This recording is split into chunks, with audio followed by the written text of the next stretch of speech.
আছি। ইনশাআল্লাহ রক্ত দিতে হয়, আহলে সুন্নাত ওয়াল জামাত দিবে। কারণ হুসাইন রাদিয়াল্লাহু তাআলা আনহু কারবালার প্রান্তরে রক্ত দিয়েছে, প্রমাণ করেছে হুসাইনি সৈনিকরা ঈমান দিতে জানে না, এই রক্ত দিতে জানে। ঠিক না বেঠে? কারণ আমরা রক্ত দিয়ে এসেছি। ফারুকী সাহেব কিবলা রাহিমাহুল্লাহ রক্ত দিয়েছেন এই জমিনে। ঠিক না বেঠি? আমাদের অনেক উলামায়ে কেরামদেরকে হত্যা করার হুমকি দেওয়া হচ্ছে। আমাকে গোলাম রব্বানী কাসিমি হুজুর বলেছেন প্রশাসনের নিরাপত্তা আছে কিনা।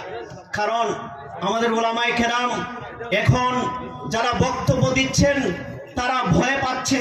কারণ দেশের মধ্যে যে বৈষম্যতা শুরু হয়েছে, আমাদের আহলে সুন্নাত ওয়াল জামাতের উলামায়ে কেরামদেরকে বিভিন্নভাবে হয়রানি করা হচ্ছে।